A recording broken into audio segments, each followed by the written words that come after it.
Wow, what a view. Isn't this fantastic? Phenomenal. I know. Beautiful. I feel a high note coming on. Oh, good. Please. Nah, it's too early. Take that back.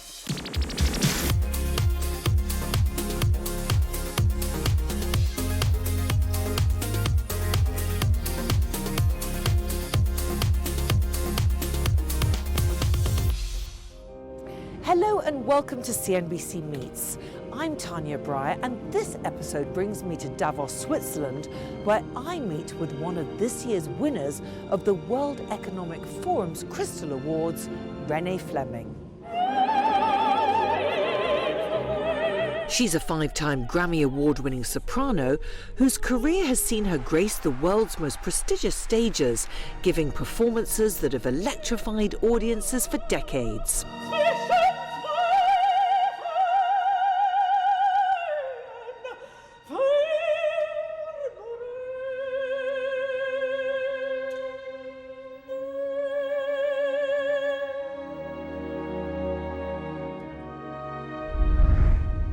Renée is now an advocate for the benefits of arts, health and neuroscience, believing that music has benefits beyond it simply being for our listening pleasure. As artistic advisor at large for the John F. Kennedy Center for the Performing Arts, she initiated Sound Health, a collaboration with the National Institutes of Health, and she launched the Renée Fleming Foundation, exploring the connection between music and health research. It's a passion that has led her to be honored with awards the world over. Renée Fleming receives the 2023 Crystal Award for her leadership in championing the power of music and its relation to health, community, and culture.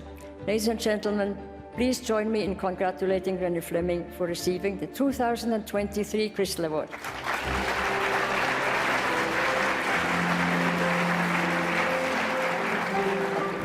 Thank you so much, Hilda and Professor Schwab, and the World Economic Forum for the honor of receiving this incredibly prestigious award.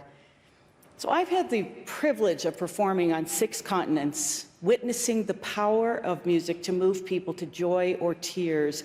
And now I've come to believe that the arts should be fully embedded in our healthcare systems. Art therapies are inexpensive, non-pharmaceutical, and social. To heal is to make whole. And doctors around the world are finally beginning to prescribe arts and nature for wellness. So back to evolution. We are hardwired for art. You could start with singing. It's free. It's something we can all do, and it stimulates the vagus nerve. Just ask TikTok. Thank you so much for this honor. I met Renée Fleming at the CNBC Chalet the day after she was honored with the Crystal Award. Renée Fleming, thank you so much for joining me on CNBC Meets here at the World Economic Forum in Davos. I'm really delighted to be here. Well, many congratulations on winning this year's Crystal Award. What does this type of recognition mean for you? Because you've won so many awards in your career so far. Well, this is an incredibly special award. It's also a special place, and it's one that I always dreamed of attending and coming here, because this is a gathering of leadership from around the world. It's the most international gathering and probably the largest. There's nothing else like it. It's truly thrilling to be here and see what the panels are and who is here, and most importantly what the themes are. The fact that if you are a member of Davos, you have to contribute.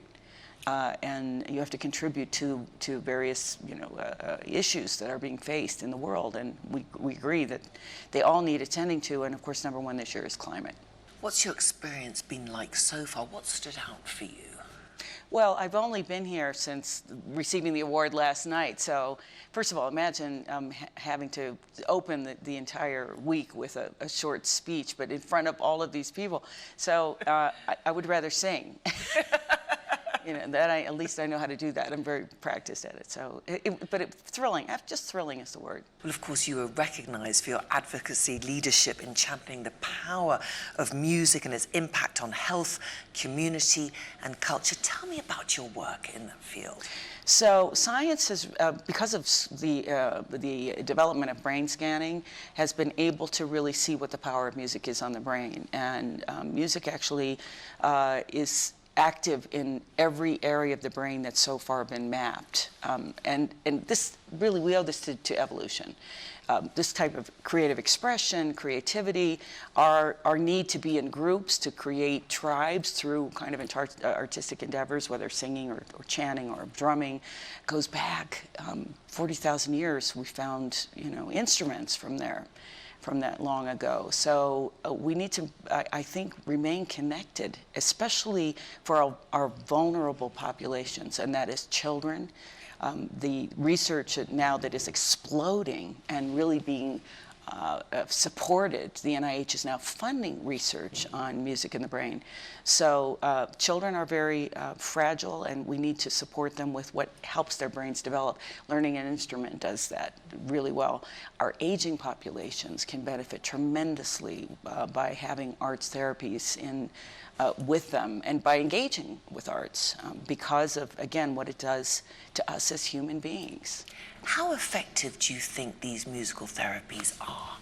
Well, I've seen it myself. So we know that people who have dementia and Alzheimer's very often are left with musical memories. The last thing to go is lyrics. They can remember lyrics and sing when they can't speak or recognize the people that they love. So there's definitely potential there. There are movement disorders such as Parkinson's. If you've had a stroke, if you have MS, you can move much more fluidly if you're kind of training in a musical environment that has beat and movement, dance to it. So, and these things have all been proven. This is what we do have, but because the research is really just beginning at this level, the level that science requires to prove the efficacy of it for, say, funding by health insurance, or for, say, making sure that it's embedded across the entire spectrum of our healthcare, which I think it will be, that will take still some time. Do you think musical therapies are taken seriously enough, though, by the scientific community? They are now. When I first started 5 years ago saying, hey, I think this is important. The Kennedy Center now presents every year programming for the public about this. The public loves it. They want to learn and want to know why do I like music? What does it do to me? Why should I be engaging with this? So I do think it's really making a big difference now. And in the beginning, doctors would just sort of say, oh, this is soft science. That's very nice that you're doing this. 5 years later, they're taking it seriously. Of course, you explored the subject even more, Renée, during the pandemic with the podcast Music and Mind. Why did you decide to take on that project? Well, I was doing it already on the road. I tour all the time. And so I started offering presenters a presentation that I would give that gives an overview of the field. I said, you find locally scientists and healthcare providers and let them present on their work, and we'll do this together. And what's happened is it's fostered relationships between hospitals and performing arts centers, or between, universities and performing arts centers. Sometimes they were already in existence, but it's been a really positive thing. And again, the audience loves it. What was the most surprising thing that you learned from the podcast? Oh my gosh, there was so much. I mean, certain interventions for children, for instance, talking about mental health. Surgeon General Vivek Murthy was on the podcast, and he's always been interested in mental health. There's an epidemic, and has been since before the pandemic, and the pandemic has made it much worse. So we need to really address that. Pain. So pain, this is something I haven't mentioned since I got here, can be really helped with music interventions. And it's not just distraction. It changes the path. It's because the pathway and the plasticity of the brain are so affected by music. So people can engage with music therapists. And there's a lot of great research by Yoka Bratt on pain. Up next, success and struggles. I had terrible stage fright. A few periods where I almost stopped singing.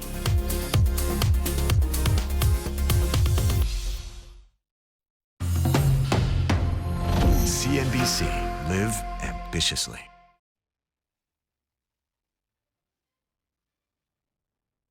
UniCredit posted a more than 56% jump in net revenue in the first quarter, driven by strong commercial momentum in all key areas. The Italian lender has raised its full-year guidance, now forecasting a net profit of 6.5 billion euros. Positive macro, probably better than we expected. And the fact that our continued transformation is probably boosting our results, and our lines of defense are keeping our cost of risk low. Welcome back to CNBC Meets. I'm Tanya Breyer, and I've come to meet one of the world's most successful sopranos, Renée Fleming.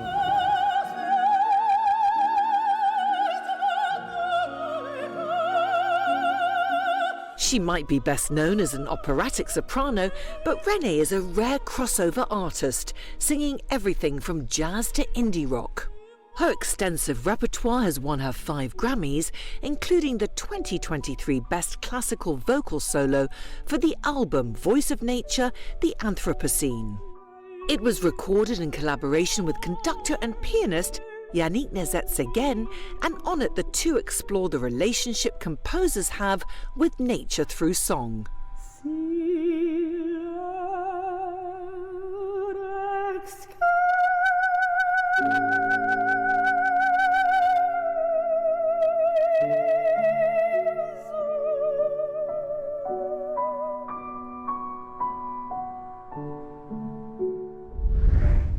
Renée, I want to talk about your upbringing.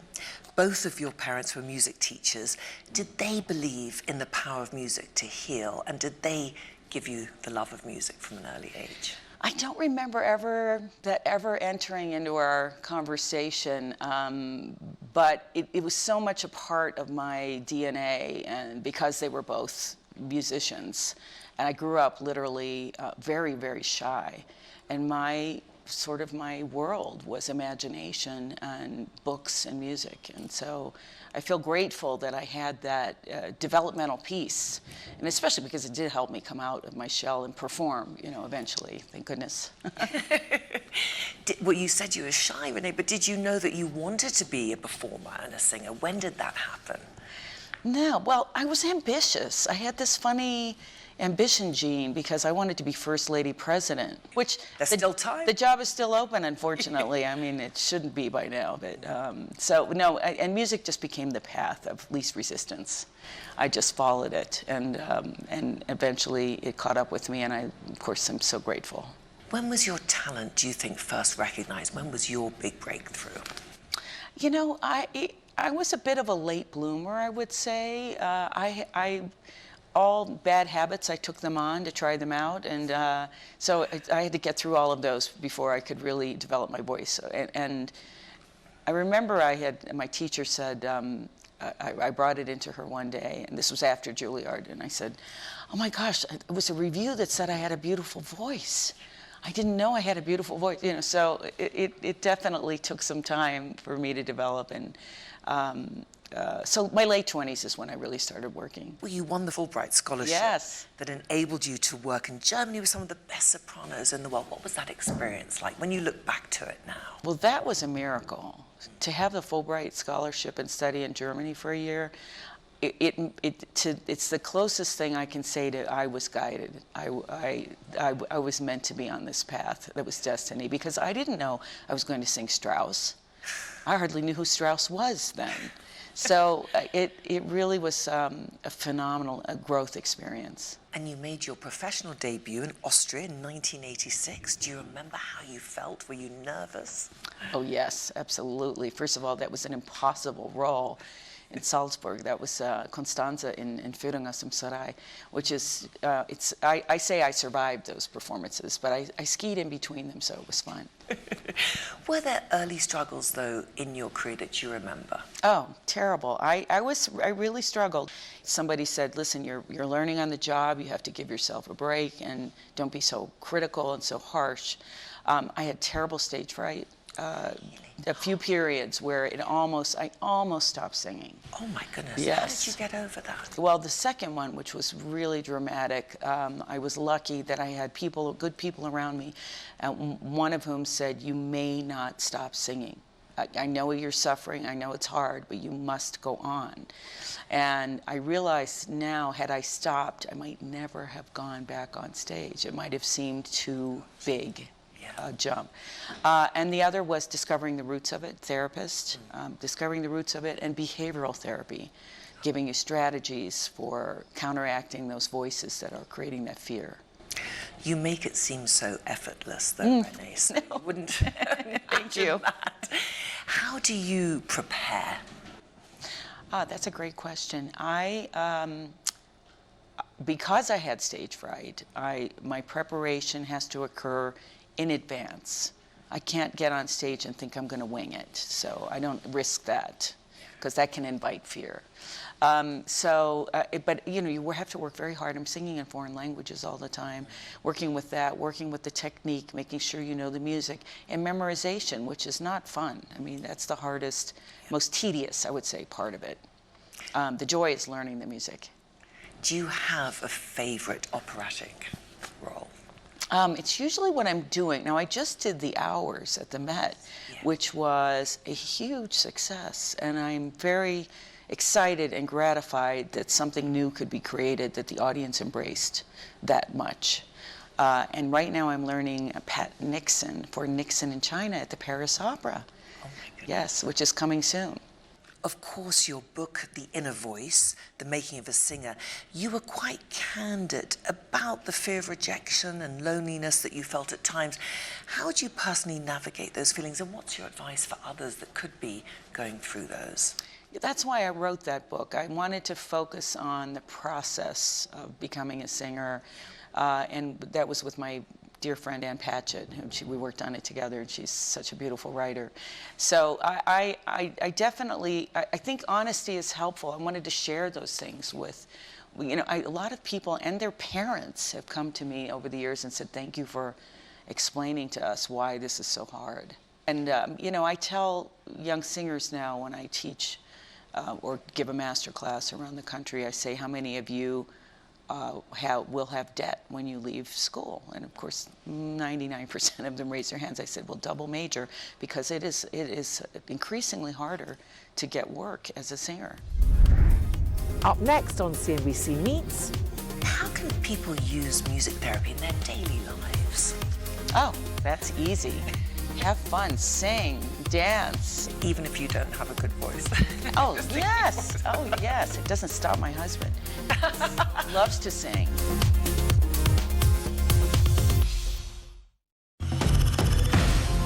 CNBC. Live ambitiously.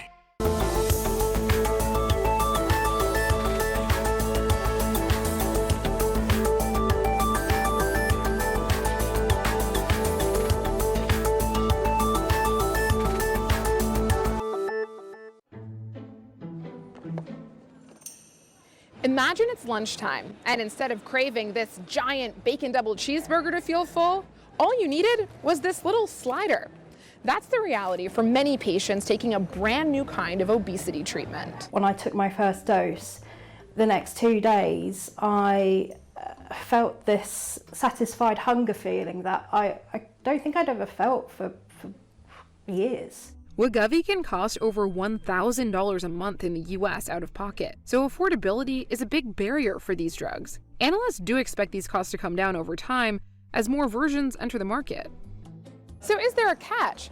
Well, the long-term consequences of these drugs are not yet known, and they're expensive. Plus, there are concerns about them getting into the wrong hands. But despite these issues, GLP-1s could transform the diet market, and experts argue the revolution has only just begun.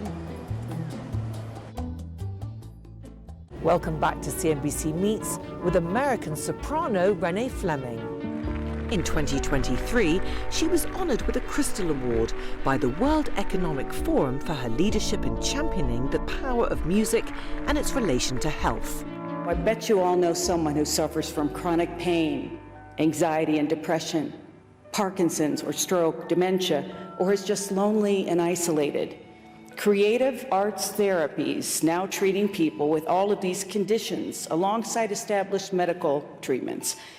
And one of the miracles of modern medicine in my lifetime is the development of scanning technology that has allowed us to see into the brain. And seeing inside led Renée to take part in a breakthrough experiment which mapped out her brain function while she was singing. I think we're ready to get you set up in the scanner. Great. Ready to go? Yeah. All right, let's do it. We're gonna start our first scan.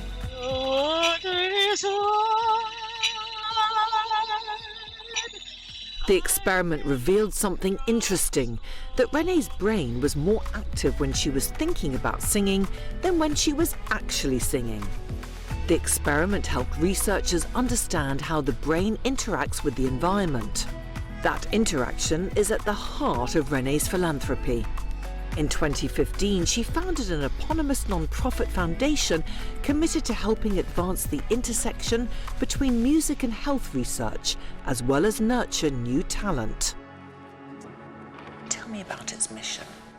So the foundation, I do two things. One, I support young artists and also smaller companies doing really innovative work that I've had a relationship for a long time. But secondly, I'm going to start giving grants to, I would say, a pairing in university students of research that pairs a scientist with an artist to encourage the development of this field, and also excitement, and also really to encourage people to go into science.